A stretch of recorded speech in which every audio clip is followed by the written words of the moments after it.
बाबा मैं आपके दरबार में पैदल यात्रा करने की कोशिश कर रहा हूँ या कर रही हूँ, लेकिन मन में एक ही आशा है बाबा कि पता नहीं 105 किलोमीटर की दूरी में तय कर पाऊंगी या नहीं, लेकिन फिर भी चाहत है बाबा कि आपकी कृपा जिस पे बरसेगी वो आपका दर्शन तो जरूर करेगा। तो एक कंवरिया को हम वैसे ही बाबा के दरबार से कांवर उठा करके जल उठा करके बाबा के दरबार में दर्शन करने के लिए जाते हैं और बाबा से हाजिरी लगाते हैं और कहते हैं क्या कैसे हाजिरी लगाते हैं। चित्त हरे भरोसे जय हो जय हो ए भोले बाबा कांवरा उठैनी हो। मुझे भी उम्मीद नहीं थी कि इस गाने को आप सब इतना आशीर्वाद देंगे YouTube के माध्यम से। ए भोले बाबा जला उठैनी हो। बोल बाप धोबिया में बजा लेना भाई, धोबिया बजाना बिरहा। चित्त हरे भरोसे जय हो ए भोले बाबा कांवरा उठैनी हो। जय हो ए भोले बाबा जलवा उठैनी हो। जय हो ए भोले बाबा ऐसन तू दीहा आशीर्वाद जिंदगिया मोर संवरिए नु जइहे। साक्षात भोले बाबा भी आ गए। चित्त हरे भरोसे भोले बाबा कांवरा उठैनी हो। भोले बाबा कांवरा उठैनी हो। भोले बाबा ताली बजाइए हो। तोहरे भरोसे भोले बाबा कांवरा उठैनी हो। ए भोले बाबा कांवरा उठैनी हो। ए भोले बाबा ऐसन तू दीहा आशीर्वाद जिंदगिया मोर सवारिए नु जई है हो। ए भोले बाबा ऐसन तू दीहा आशीर्वाद जिंदगिया मोर सवारिए नु जई है हो। तोहरे भरोसे भोले बाबा जलवा उठैनी हो। ए भोले बाबा जलवा उठैनी हो।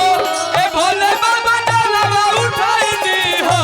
ए भोले बाबा ऐसन तू दीहा आशीर्वाद जिंदगिया मोर सवरियन जइहे।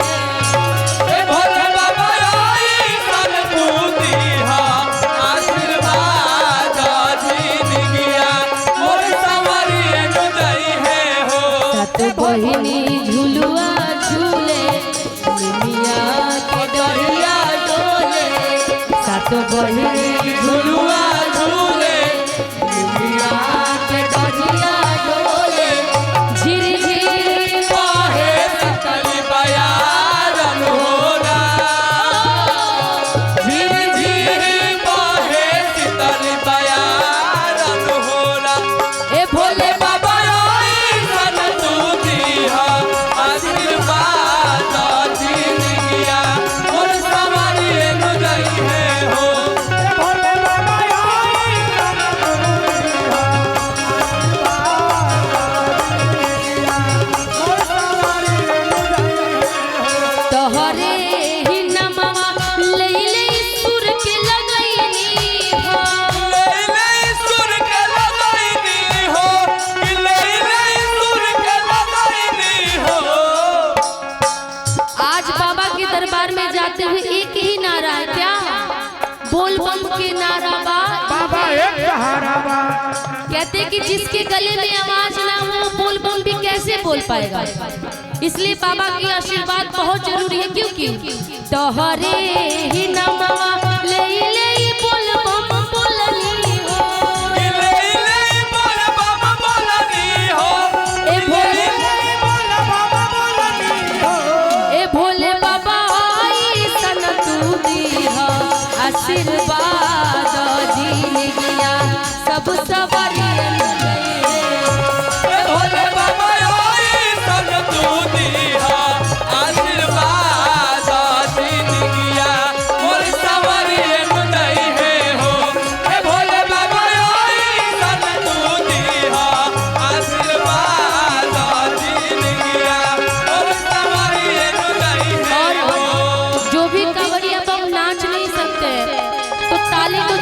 बजा सकता है तो मीठी मीठी बस तालियां बजाते रहिए, क्योंकि बोलबम यात्रा में पूरे शरीर में कोई दिक्कत बाबा नहीं देते, सिर्फ और सिर्फ पैर में दिक्कत देते हैं।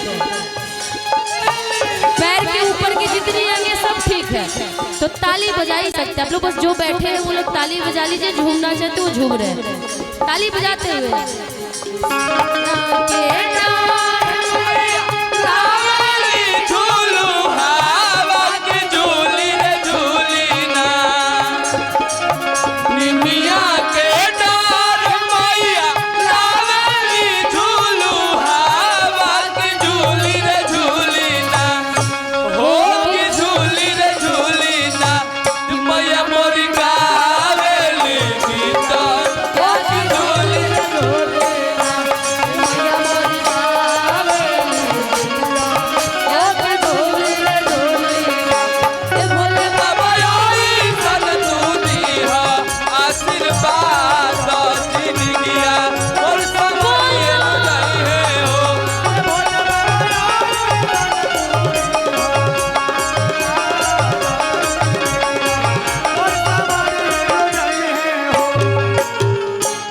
तोहरी दुआरिया छोड़ के कबहू न जइबो, भोले बाबा कबहू न जइबो, ए भोले बाबा कबहू न जइबो।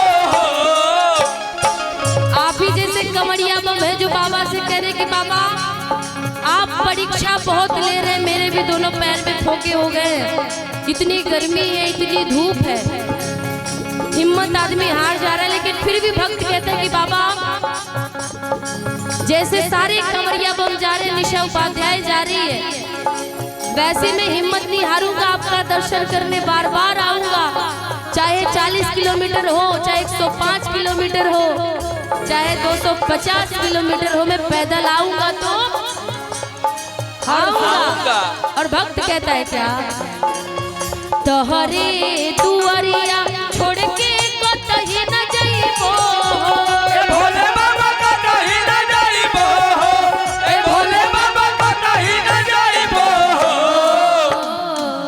तोहरे दुआरिया छोड़ के कतही न जइबो, ए भोले बाबा ये जराही जइबो, ए भोले बाबा ये जराही जइबो, ए भोले बाबा गाई की के दिहला परसाद जील किया मोर सवरियन गइले, ए भोले बाबा गाई की के दिहला परसाद जील किया मोर सवरियन गइले हो, ए भोले बाबा गाई की के दिहला परसाद जील किया मोर सवरियन गइले हो, ए भोले बाबा गाई की के दिहला परसाद जील किया मोर सवरियन गइले हो, ए भोले बाबा गाई की के दिहला परसाद जील किया मोर सवरियन गइले हो, ए भोले बाबा गाई